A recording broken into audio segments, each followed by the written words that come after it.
So sometimes you'll hear this from people who call themselves Christians, and just as a quick side note, I'm not here to determine who is and who isn't a believer. That's between them and God. Jesus knows their heart, I don't. But let me just talk about this real quick, because sometimes you'll hear them say, well, I don't need to go to church. I can be a Christian and not go to church. And I want to talk about that. So do you need to go to church to be a Christian? Well, yes and no. No, in the sense that you're not going to die and stand before God and he's going to look at you and say, well, I'd love to bring you into heaven. I'd love to have you in my kingdom, but you didn't go to church, so I got to send you to hell. In that regard, you don't need church.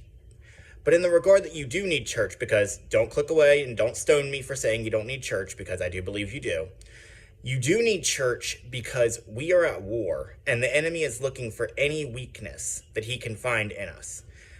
Peter says that he prowls around like a lion. Now, something that lions do when they're hunting is that they'll circle around a herd of animals. Say they're hunting an antelope or a gazelle.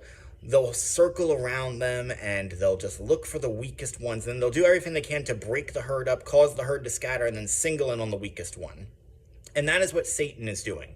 He's looking for your weaknesses. He's looking for where you're vulnerable. And the second he gets you alone, he will pounce on you. So you need the church because you need them to shore up your defenses, to stand together. Think of it as a single coal being taken out of a burning fire.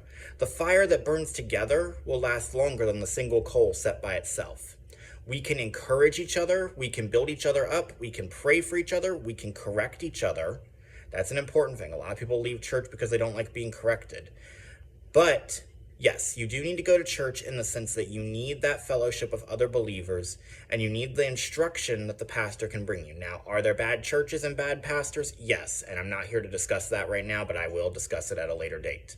But my point is, you don't need church to be saved. You do need church to keep you safe from Satan and from the world. Subscribe for more gospel messages.